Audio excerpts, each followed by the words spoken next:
Hello, good morning. कैसे हो आप लोग? मैं रीता मिश्रा अपने यूट्यूब चैनल ब्लॉगर रीता में आप लोगों का बहुत बहुत बहुत स्वागत है। मैं ठीक हूँ, आप लोग भी ठीक होंगे, अच्छे होंगे, स्वस्थ होंगे, मस्त होंगे और अपने अच्छे अच्छे कार्यों में व्यस्त होंगे। आज हम अपना ब्लॉग यहाँ से शुरू किए हैं और आप लोग समझ यहाँ तक काम आने में कितना काम मेरा हो चुका होगा। मेरी झाड़ू पोछा भी मेरी हो गई और ट्विंकल भी स्कूल जा चुकी है। और तो आज हम अपना यहाँ से ब्लॉगिंग शुरू किए हैं। अपना कमरा अच्छे से ठीक करके ये माँ वाले कमरे में आए। माँ सारा कपड़ा यहाँ पर जो देख रहे हैं टेबल पर रखा हुआ, वो कहती नहीं मेरा यहाँ पर सामने में रहने। तो उम्र भी उनका हो गया तो ढूंढ भी नहीं पाती, तो जब यहाँ पर रख देते हैं उनका कपड़ा, उनको जो ज़रूरत होता है ना फिर ले लेते। लेकिन ये हमें अच्छा नहीं लगता है, सब बाहर में कपड़ा रहता है। और ये वाली अब डॉल देख रहे हैं, ये डॉल माँ के बेस्ट पर ये ट्विंकल का है। जब छोटी थी तब का है, तो इसको फेंकने में भी नहीं बनता। इससे बहुत खेलती थी ये लड़की, बहुत ज़्यादा खेलते खेलते इसका पैर यही तोड़ी है। तो इसको हम यहीं पर माँ के बेड पर रखे रहते हैं। और यहाँ पर देख रहे हैं ये सब कपड़ा, कुछ कुछ कपड़े यहाँ पर माँ का, ये है पेटीकोट, नाइटी, ब्लाउज, माँ का चादर, ये सब। ये कहती है मेरा यहाँ बाहर में ही रख दिया करो, ये अलमीरा भी नहीं खोल पाती है वो। और तो एक बेचारी का उम्र हो गया है तो थोड़ा सा लगता है, चलो ठीक है।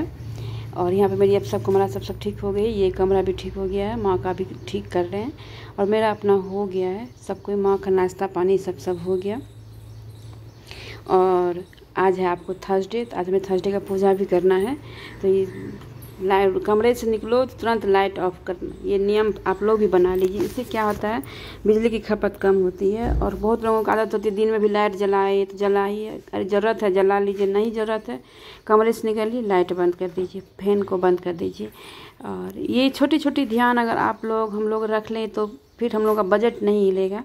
ज़रा सा अगर आप लापरवाही कर लीजिए, 2 घंटा भी अगर फालतू लाइट आपका जल गया तो समझिए कितना पैसा बर्बाद हो जाता है। और हम लोग मिडिल क्लास के हैं तो हम लोग को ये छोटी छोटी चीज़ पे तो ध्यान रखना ही पड़ता है। जो कहाँ पर फिजूल खर्ची हो रही है, जो खर्च नहीं ज़रूरत है वो खर्च नहीं करते हैं, जो ज़रूरत का खर्चा होता है वही खर्च करते हैं। और तब जा कर के आपको फैमिली सुचारू रूप से चलता है। नहीं तो अगर कोई होता है लाइट जल रही है, खर्चा हो रहा फिर वो क्या होता है, आपकी सैलरी 10-12 दिन में ही हो जाएगी ख़त्म। उसके 10-15 दिन आपको लगे क्या करे। इसलिए ऐसे हिसाब से चलना चाहिए जो आपको पूरे महीने बिल्कुल ही दिक्कत ना हो अगले सैलरी आने तक। और हम लोग की तो आदत हो गई है बचत करके चलने का, क्योंकि हम लोग तो सैलरी वाले हैं, हम लोग तो रोज़ कमाने वाले नहीं हैं। हम लोग तो महीने में एक बार हम लोग की सैलरी आती है, तो सैलरी आने के बाद फिर हम लोग महीने दिन इंतज़ार करते हैं जब अगले महीने में ये सैलरी आएगी तो फिर ये वाली काम होगी। उसमें भी जिस महीने में गाइस फीस रहता है उस महीने में तो बहुत ही ज़्यादा हालत ख़राब हो जाती है हम लोगों की। और यहाँ पर इसकी कमरा हम ठीक कर दिए। और ये अपना कमरा बहुत फैलाती है ये लड़की, क्या करे, रोज़ इसका शिकायत हम आप लोगों को करते हैं।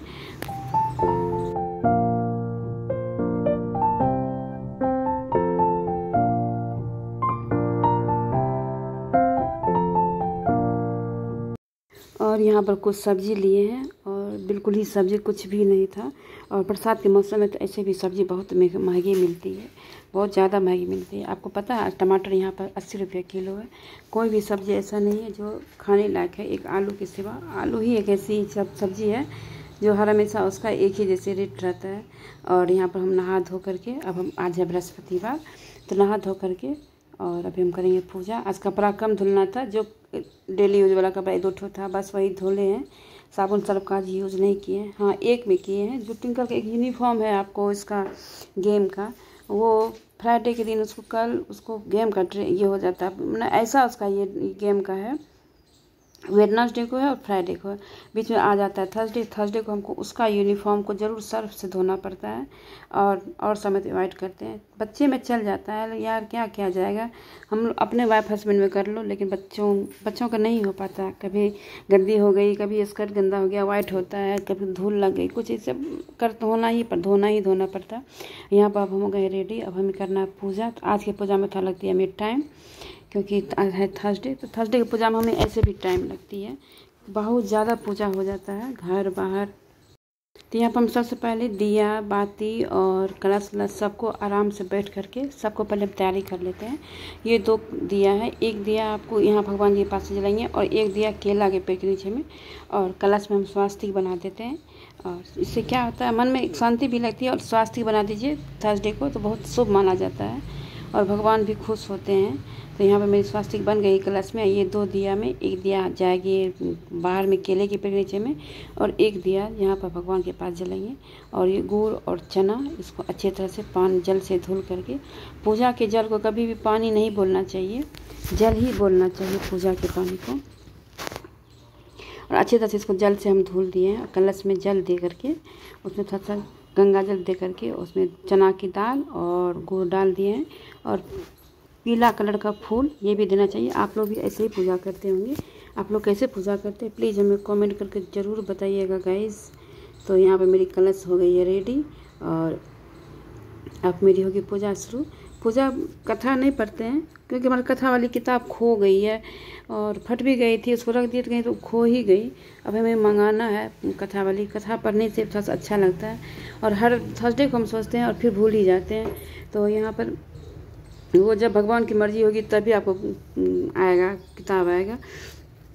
ये धूप लगाने वाला है, धूपदानी है, ये अच्छा है, इसमें धूप लगा कर रख दीजिए, नहीं तो इसका राख जो होता है ना फैलता है, उससे मंदिर गंदा होता है, तो वो हमको बहुत ज़्यादा उलझन देता है इससे। और गुलाब की पंखुड़ी से बहुत ज़्यादा गंदा होता है, तो इससे हम जितने पंखुड़ी वाले फूल देते हैं माली, सबको हम हटा देते हैं। जो अच्छा अच्छा फूल होता है उसी को रखते हैं।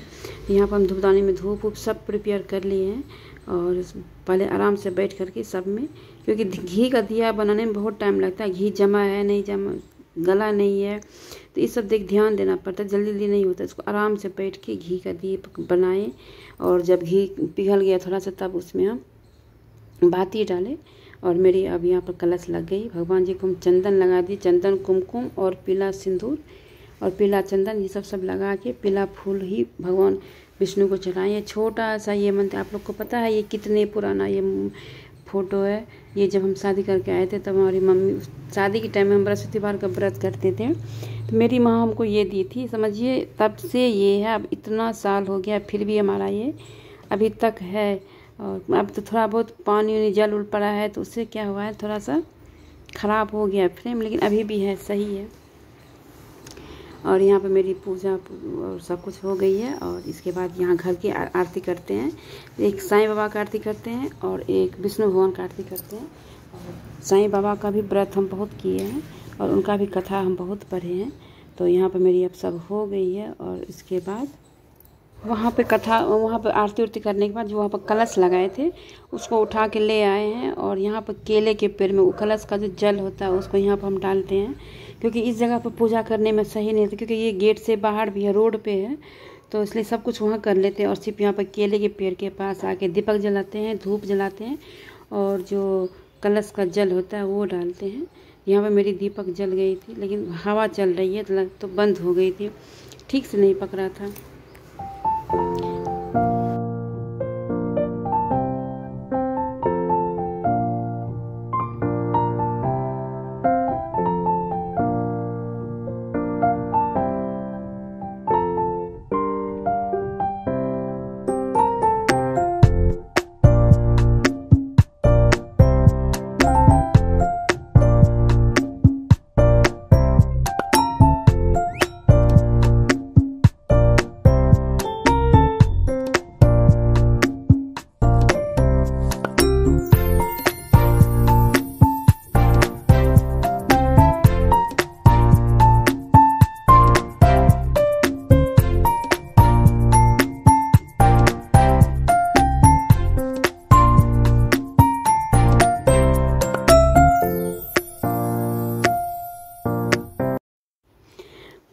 तो गाइस यहाँ पर जल चढ़ा दिए हैं और दीपक दिखा के धूप जला के यहाँ पर केले के पेड़ को हम प्रणाम कर लिए। और विष्णु भगवान को बोले भैया परिवार में शांति बनाए रखिएगा, बच्चे को तरक्की दीजिएगा, मतलब घर में सुख शांति बनाए रखिएगा सभी लोगों को। और यहाँ पर मेरी अब पूजा वूजा ख़त्म हो गई। इसके बाद अब हम जाएंगे। तो गाइस पूजा करने के बाद थोड़ी देर हम बैठ के आराम किए, और उसके बाद एक कप चाय बना के पिए। उसके बाद हम आ गए सीधे किचन में। और ये जो कुछ सब्जियाँ सब आई थी उसको हमको समेट के रखना है। और आज थर्सडे है तो आज तो प्याज का कोई भी यूज़ नहीं है, तो आज हम ये बनाएंगे करेला का। और करेला का हम आप लोगों को रेसिपी बताएंगे। जो बच्चे भी मांग के खाएंगे और बच्चे को भी पसंद आएगा, बिल्कुल ही तीता नहीं लगेगा। तीते के डर से ही बच्चे और मेरी माँ भी नहीं खाती है करेला, लेकिन अगर हम इस टाइप से बनाते हैं फिर खाते हैं और बिल्कुल ही तीता नहीं लगता है। तो गाइज़ पूरे वीडियो में बने रहिएगा, फुल वॉच कीजिएगा। आप आज लोगों को बताएंगे बिना तीता में, बिना तीखा लगे हुए करेला का कैसे भुजिया बनता है, सब्जी बनता है। और इस तरह से मेरी तरह से आप लोग बनाइएगा तो बच्चे भी खाएंगे और बच्चे समझेंगे भी नहीं जो आपने क्या बनाया है। तो गाइस यहाँ पर करेला को अच्छे तरह से धुल लिए हैं, क्योंकि इसके गस में ना मिट्टी रहता है। और धोने के बाद इसको देखिए इस तरह से, जिससे हम लोग आलू छीलते हैं उससे छील लेंगे अच्छे से। तो जितने ये गांठ सब है ना सब छिल जाते हैं, तो इससे अच्छा, यही तो मेन तीता करता है और इसी में तीता रहता है। और इसको अगर आप अभी थोड़ा सा टुकड़ा मुँह पर लीजिए कितना तीता लगेगा। और अच्छे से इसको छील करके खूब अच्छे से साफ से धो लिए हैं और इसको अभी कट करेंगे। तो आप लोग भी इस टाइप से करेला बनाइएगा और आप लोग कैसे बनाते हैं मेरे कमेंट करके ज़रूर बताइएगा। तो गाइस यहाँ पर सारे करेला को छील के अच्छी तरह से पानी से धुल लिए हैं। अब इसको बाद में धोना नहीं है काटने के बाद, और ऐसे बनाइए आप लोग तो बिल्कुल आपका करेला अच्छा बनेगा, तीता भी नहीं लगेगा, बच्चे भी खा लेंगे। और अच्छे तरह से ये देखिए हम कट कर दिए हैं करेला को। और आप गोल गोल भी काट सकते हैं, वैसे हम लंबा लंबा काटे हैं, कोई गोल गोल भी काटते हैं। और इसमें हम दे दिए नमक स्वाद अनुसार, आप लोग जितना नमक खाते हैं, हम लोग तो नमक बहुत ही ज़्यादा कम खाते हैं। आप लोगों को जैसा नमक, तेज भी कोई खाते, तेज जितना चाहे आप दे सकते हैं। और ये इसमें डाल दिया हल्दी और ऊपर से डाल दिया हम ये जादू क्या है आप लोगों को पता है? नींबू है। और ये इसमें डाल दिए, यही नींबू और नमक तो इसको फ़ायदा करता है, तो करेले को भी आलू के स्वाद में बदल देता है। और आप लोग इस तरह से करेला ज़रूर बनाइए, हम प्रॉमिस कर रहे हैं आपके बच्चे ज़रूर खाएंगे और बिल्कुल नहीं समझेंगे कौन चीज़ की सब्ज़ी है। और बच्चे को तो ऐसे भी नाम नहीं पता, तो स्वाद से समझते हैं कि करेला है कि भिंडी है कि क्या है। और ये देख सकते हैं आप लोग कितना इससे पानी निकला है, एक दो बार पानी इसका निकाल के फेंक भी चुके हैं। और ये सारे पानी, ये सब जो है जो करेला का तीतापन है। और आप लोग कहाँ कहाँ सारे ब्लॉग को देख रहे हैं प्लीज़ हमें कमेंट करके ज़रूर बताइएगा। और पसंद आए तो ज़रूर से ज़रूर एक कमेंट कीजिएगा, लाइक ज़रूर कीजिएगा और सब्सक्राइब क्या कीजिए मेरे चैनल को। और यहाँ पर हम अच्छी तरह से 2-4 बार भूस करके इसमें हम आलू डाल दिए। तो ये देखिए ये मेरी माँ आ गई झाँकने के लिए, जब उनको जैसे ही कुछ खुशबू लगता है तो वो आ जाती है देखने के लिए क्या बन रहा है, और उनको बहुत ही अच्छा लगता है। और यही सब चीज़ है, यही सब चीज़ तो खलती है बाद में अगर नहीं रहती है तो। और ऐसे तो रहती है, लेकिन बहुत दिनों के बाद इस पर गई थी तो इतना लंबा टाइम के लिए चली गई थी, हमें बहुत ज़्यादा ही ख़राब लगता था घर देखने में। और अरे डांट फटकार अपनी जगह पर, वैसे मेरी माँ कभी हमको डांटती नहीं, एक उनका है जो बस खर्चा कम करो, और किसी चीज़ के लिए वो डांटती ही नहीं है। यहाँ देख सकते हैं गाइस मेरी ये भुजिया एकदम बिल्कुल अलग अलग है। और आप लोग भी इस तरह से बनाइएगा, हमें कमेंट करके ज़रूर बताइएगा कैसा बना है। मेरी भुजिया बन गई, अब हम आ गए किचन साफ़ करने के लिए। और किचन साफ़ करने के बाद हम लगाएंगे खाना। पतिदेव का भी पूजा अब ख़त्म ही होने वाला है, और जैसे उनकी आरती होने लगती है मैं थाली लगाने लगती हूँ उनके लिए, क्योंकि बहुत ज़्यादा भूखे हो जाते हैं। और यहाँ पर आज हम बनाए थे आलू का भरता, वही भिंडी की भुजिया। तो गाइस कैसा लगा हमारा आज का ये करेला बनाने का रेसिपी और आज का ये छोटा सा ब्लॉग। पसंद आई हो तो लाइक शेयर और सब्सक्राइब जरूर कीजिएगा, एक प्यारा सा कमेंट छोड़ दीजिएगा। और ये हमारे पतिदेव का थाली है, इसके बाद हम लगाएंगे माँ का। माँ भी नहा रही हैं, तो सास को लेट ही नहाती, फिर सुबह में नाश्ता खा लेती, फिर उनका मन उनका भारी हो जाता है। और ये साथ इसमें हम घी डाल देते हैं, इनको घी वो सब ज़्यादा ही लगा है, लेकिन डॉक्टर ने मना किया है, फिर भी इनको घी वो सब ज़्यादा पसंद है। तो गाइज अपना ब्लॉग हम यहीं पे एंड करते हैं। अगर पसंद आई है तो लाइक शेयर और सब्सक्राइब ज़रूर कीजिएगा। फिर मिलते हैं अगले ब्लॉग में, तब तक के लिए बाय।